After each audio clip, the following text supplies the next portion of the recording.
रहता है, परंतु जब मर जाता है तो बहुत फल लाता है। जो अपने प्राण को प्रिय जानता जानता है, वह उसे खो देता है, और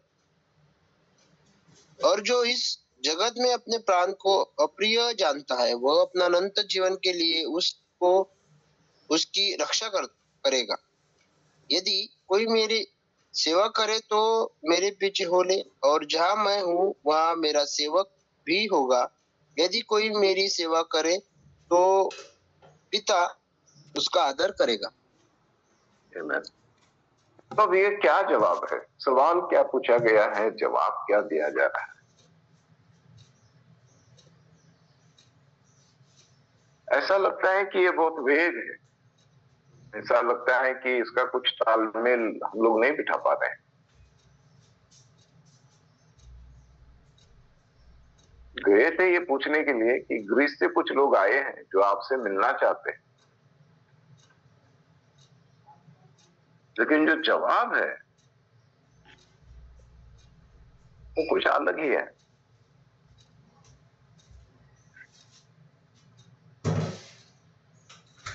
इसका मतलब ये है, पहली बात हम लोगों को समझना जरूरी है कि समय आया है, द आवर हैज कम, वो घड़ी आ चुकी है। It is time for man to see the glory of God. परमेश्वर के महिमा को देखने का समय आ चुका है।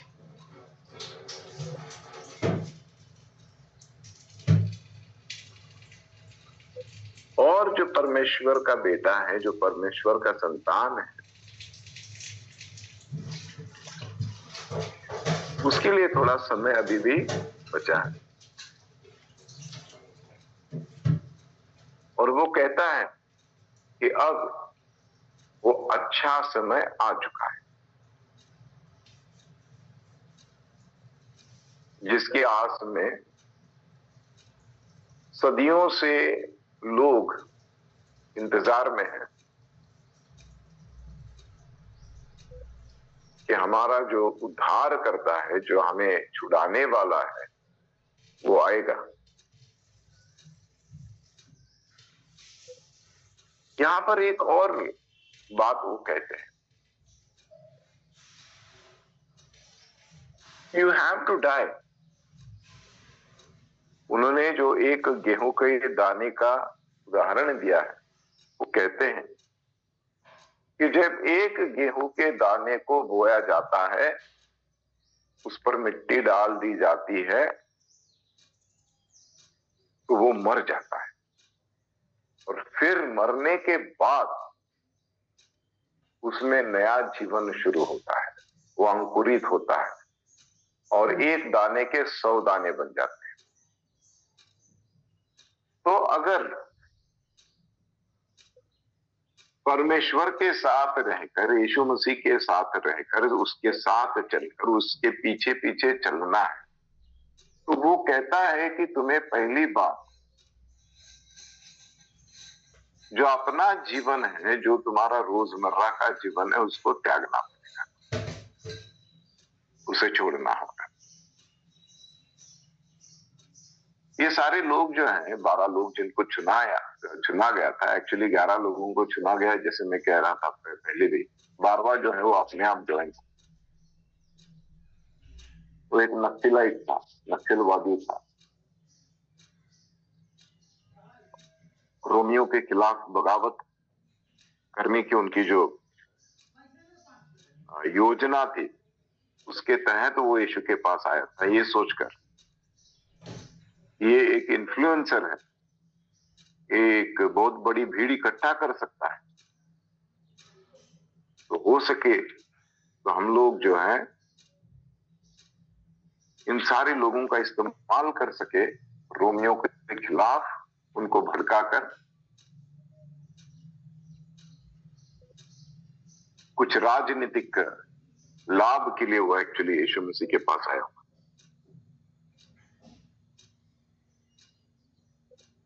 तो यहां पर वो कहते हैं कि यू हैव टू डाई,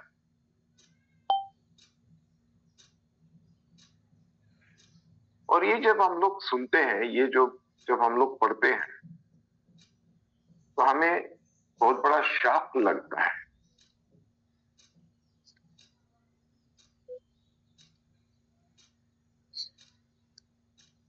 लेकिन यीशु मसीह जो है, वो शारीरिक मौत के बारे में या शारीरिक रीति से मरने के बारे में बात नहीं कर रहे।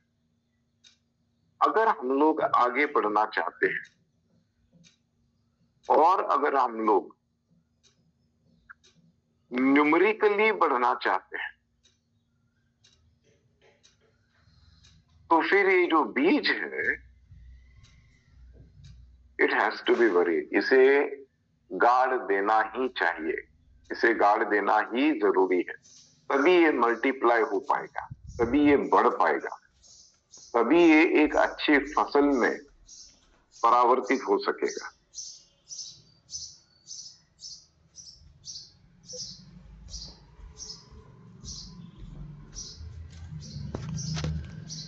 क्योंकि जो बीज होता है, उस बीज का जो आउटर शेल होता है, जो सतह होती है, वो बहुत कठिन होती है।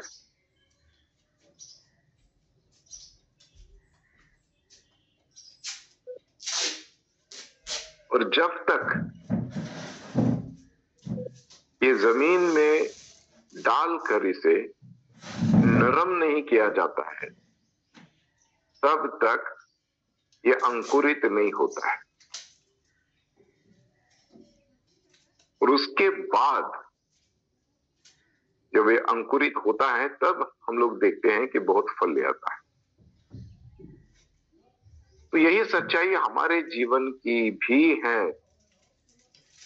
ये जो हमारा पुराना जीवन होता है, वो इसी तरह का एक कठिन आवरण होता है, एक कठिन सरफेस होता है, जिसे तोड़ने की जरूरत होती है।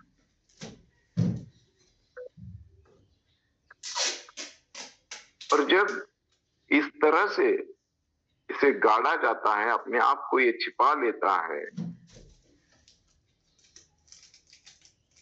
तो फिर अपने आप ही अंकुरित होकर बढ़ने लगता है। और इसके साथ बढ़ती हैं दो चीजें,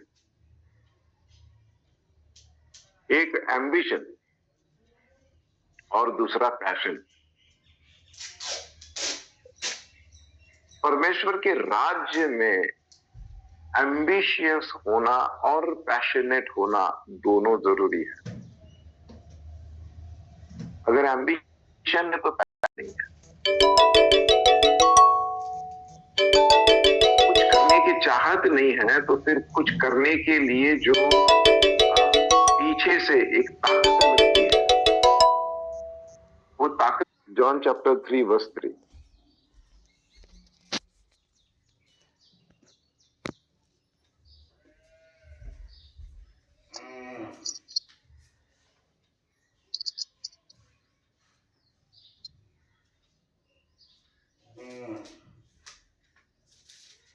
तीसरे का तीसरा तीसरा जी।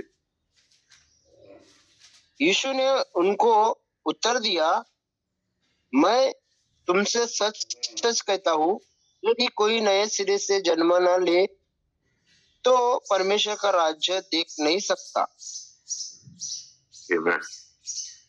तो अगर परमेश्वर के राज्य को देखना है,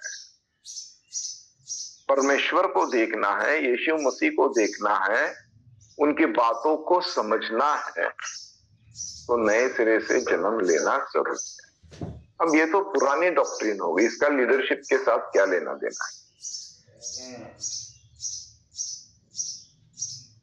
लेना देना इसका ये है कि जब तक आप आत्मिक रीति से नया जन्म नहीं ले लेते हैं, तो एक अच्छे अगुआ बनने की चाहे जितनी आप कोशिश करो, आप नहीं बन पाओगे।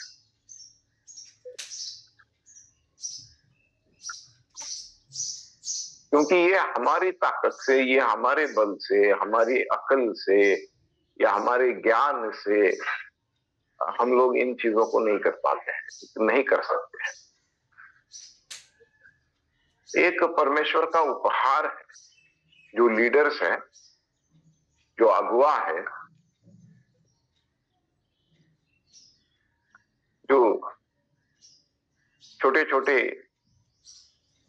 शेफर्ड्स हैं, वो सब परमेश्वर की देन है, क्योंकि वो परमेश्वर के पीछे चलते हैं। रोमियो की किताब खोलते हैं, 6वां अध्याय देखते हैं, 1 से लेकर 14 तक। Roman chapter 6 starting from verse 1 to 14।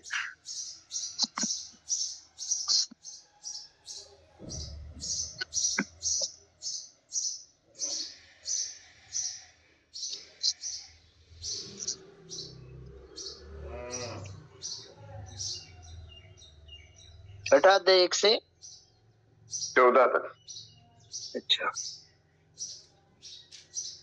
तो हम क्या कहें? क्या हम पाप करते रहे कि अनुग्रह बहुत हो? कदापि नहीं। हम जब पाप के लिए मर गए तो फिर आगे को उसमें कैसा जीवन बिताए? क्या तुम नहीं जानते कि हम सब जिन्होंने मसीह यीशु का बपतिस्मा लिया, उसकी मृत्यु का बपतिस्मा लिया, अतः उस मृत्यु का बपतिस्मा पाने से हम उसके साथ गाड़े गए, ताकि जैसे मसीह पिता की महिमा के द्वारा मरे हुए में से जिलाया गया, वैसे ही हम भी नए जीवन की सी चाल चले। क्योंकि यदि हम उसकी मृत्यु की समानता में उसके साथ जुड़ गए हैं, तो निश्चय उसके जी उठने की भी समानता में भी हम जुड़ जाएंगे। हम जानते हैं कि हमारा पुराना मनुष्यत्व उसके साथ क्रूस पर चढ़ाया गया, ताकि पाप का शरीर व्यर्थ हो जाए और हम आगे को पाप के दासत्व में न रहे, क्योंकि जो मर गया वह पाप से छुटकर धर्मी ठहरा। इसलिए यदि हम मसीह के साथ मर गए तो हमारा विश्वास यह है कि उसके साथ जिएंगे भी, क्योंकि यह जानते हैं कि मसीह मरे हुओं में से जी उठकर फिर मरने का नहीं, उस पर फिर मृत्यु को प्रभुता नहीं होने की। क्योंकि वह जो मर गया तो पाप के लिए एक ही बार मर गया, परंतु जो जीवित है तो वो परमेश्वर के लिए जीवित है। ऐसे ही तुम भी अपने आप को पाप के लिए तो मरा, परंतु परमेश्वर के लिए मसीह यीशु में जीवित समझो।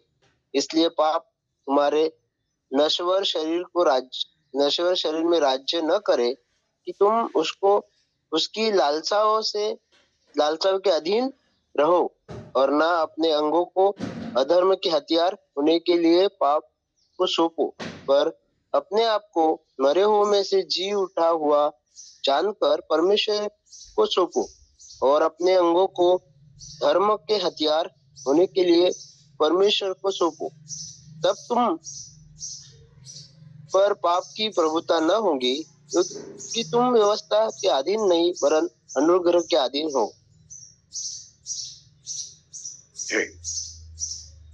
तो यहाँ पर जो बताया गया है वो यही है कि एक बार जब हम लोग यीशु मसीह के साथ बपतिस्मा लिया है हम लोगों ने, तो उस वक्त शारीरिक रीति से और आत्मिक रीति से हम लोगों का एक नया जीवन शुरू हो चुका है। और क्योंकि उस नए जीवन के साथ हम लोग जुड़े हैं, जो परमेश्वर में है, जो यीशु में है, तो हम परमेश्वर के राज्य के बारे में सोच सकते हैं। हम लोग उसे और बढ़ाने की चाहत रख सकते हैं।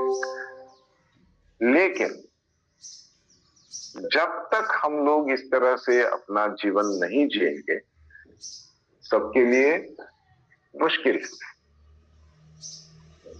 थोड़ा सा आगे बढ़ेंगे, ये समझने की कोशिश करेंगे कि कि जो चेला है, वो चेला जो है वो उसे रोज मरना पड़ता है। चेले को रोज मरना पड़ता है, एक दिन का नहीं है वो। एक दिन मैंने उसको सुन लिया, एक दिन मैंने उसका स्वीकार किया और सब ठीक है। और ये सबसे बड़ा ऑब्स्टेकल है कि जब तक हम लोग इस तरह से प्रतिदिन अपने जीवन को नहीं त्यागते, यीशु मसीह को नहीं देख पाए। क्योंकि अगर हम लोग अपनी ही इच्छाओं को करते रहेंगे, अपनी इच्छा के अनुसार जीते रहेंगे, अपने अपने तरीके से जीते रहेंगे, और चाहे भले उसे यीशु मसीह के नाम में हम लोग कर रहे हैं ये सोचें,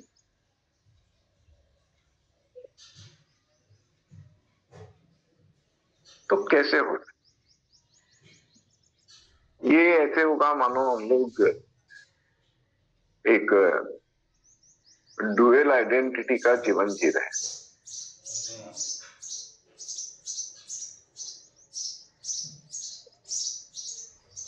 जो ठीक नहीं होगा और उसे परमेश्वर कबूल भी नहीं करता है।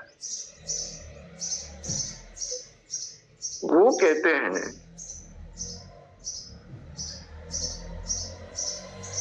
कि तुम्हें त्यागना होगा।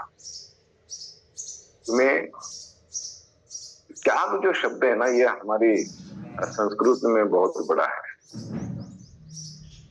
त्याग, सब चीजों को त्यागना। अंग्रेजी में जो लिखा है वो ये कहते हैं कि अपने जीवन से भी प्रेम मत करो।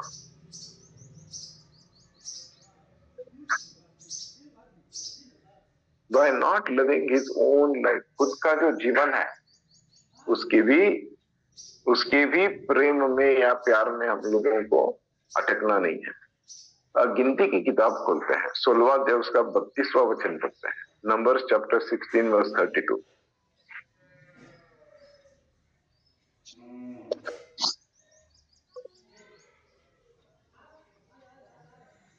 गिनती की क्या बोले सर? गिनती 16वां अध्याय 32वां वचन।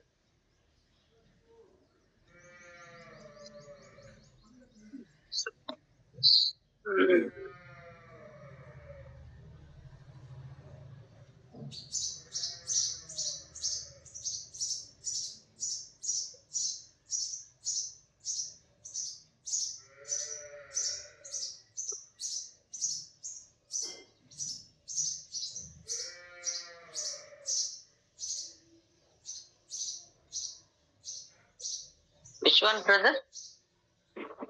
Numbers chapter 16 verse 32.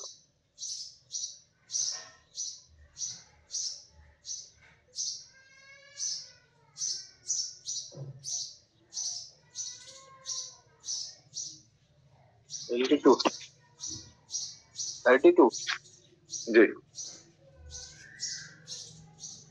31 भी पढ़ता हूँ sir. And the earth opened its mouth and swallowed them up with their household, and all the men and all the men with Kohar with all their goods. Korah and all with their goods. okay. And the earth opened its mouth and swallowed up them with their household, and all the men with Korah with all their goods. Hindi में पढ़ लीजिएगा जरा। जी जी। वह ये सब बातें कह ही चुका था कि भूमि उन लोगों के पांव के नीचे से फट गई, और पृथ्वी की ने अपना मुंह खोल दिया, और उनके घर द्वार का सामान और कोरह के सब मनुष्य और उनकी सारी संपत्ति को भी निगल लिया। Amen. तो इसका मतलब है कि अपनी इच्छा जो है या जो हम लोग करना चाहते हैं वो परमेश्वर पर थोप नहीं सकते।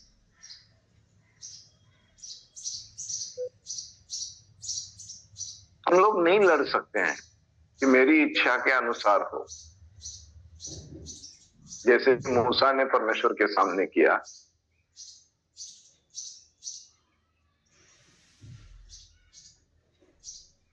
और फिर उसे एक अच्छी तरह से सिखाया गया। लेकिन समय कितना लगा? 40 साल। 40 साल तक ये व्यक्ति जो है ये विल्डरनेस में, जंगल में, रेगिस्तान में भटकता रहा।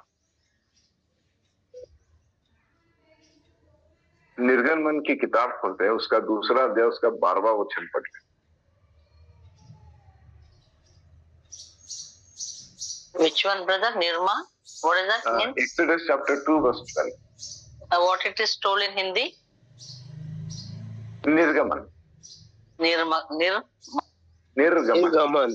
Nirgaman. Okay, Nirgaman. Okay, Exodus. Exodus, which, brother? Chapter 2 verse 12. Okay.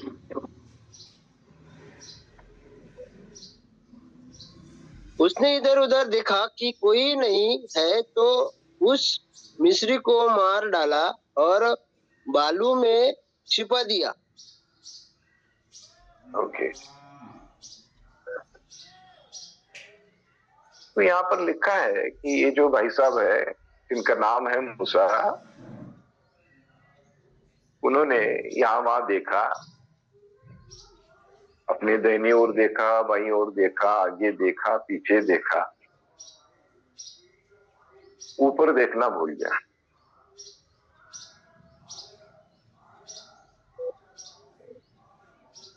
तो यहां पर जो हम लोग देख रहे हैं कि हम लोग परमेश्वर की मदद नहीं कर सकते कि उसने वायदे किए हैं वो वायदा पूरा करे, इसलिए हम लोग परमेश्वर की मदद नहीं कर सकते।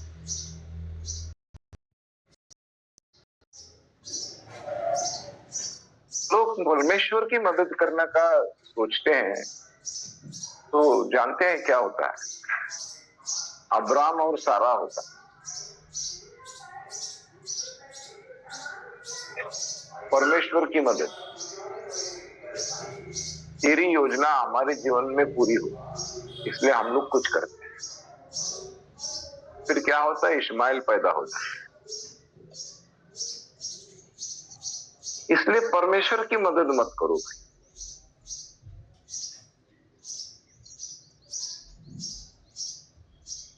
कितनी कीमत, कितनी बड़ी कीमत अदा करनी पड़ रही है सब लोगों, पूरी दुनिया को, क्योंकि अब्राम और सारा ने सोचा कि परमेश्वर की योजना को साकार करने के लिए हम लोग उसकी मदद करेंगे।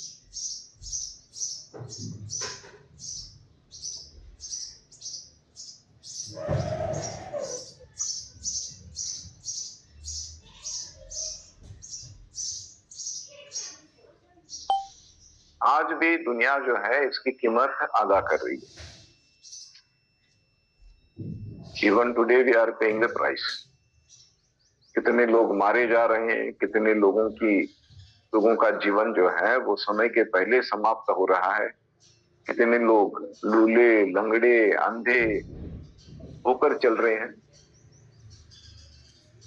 खासकर इजराइल में। बाहर में भगदड़, इसमें कोई दो राय नहीं। इसलिए पहली बात लोगों को समझना ये जरूरी है कि अगर हम लोग परमेश्वर के पीछे चलना चाहते हैं, परमेश्वर को समझना चाहते हैं, परमेश्वर को, यीशु मसीह को देखना चाहते हैं, तो हमें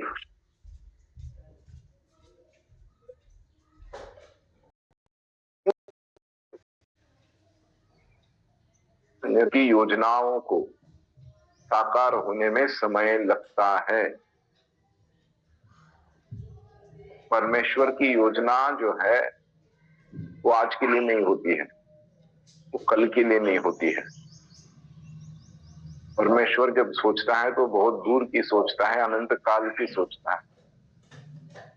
वो सब बातें हमारे समझ के परे। तो पहली बात, अगर एक अच्छा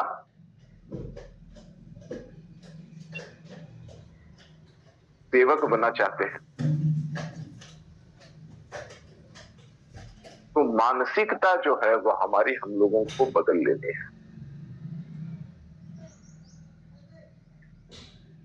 खुद पर भरोसा करना छोड़ देना है और परमेश्वर पर भरोसा करना शुरू करना।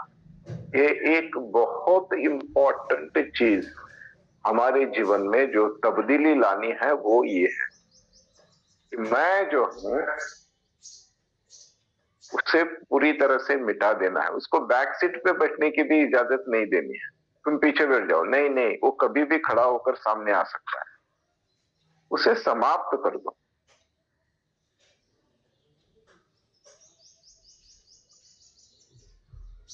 अगर अच्छे सेवक बनना चाहते हो तो पहली बात, परमेश्वर की इच्छा को अपने आप को समर्पित करना है।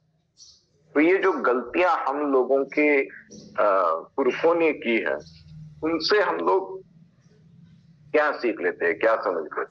मूसा इतना बड़ा सेवक, अब्राहम विश्वास का पिता, लेकिन वो शुरुआत के दौर में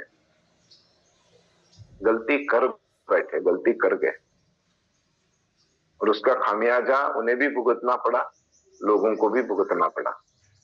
अगर मूसा कानून अपने हाथ में नहीं लेता, अगर परमेश्वर की योजना को अपने हाथ में लेकर अपनी इच्छा के अनुसार अगर नहीं करता, तो जो 40 साल का समय उसने उस रेगिस्तान में, उस बिहड़ जंगल में वेस्ट किया, वो नहीं करना पड़ता। इसका मतलब है कि 40 साल तक एक इंसान की वजह से लाखों लोगों को सहना पड़ा।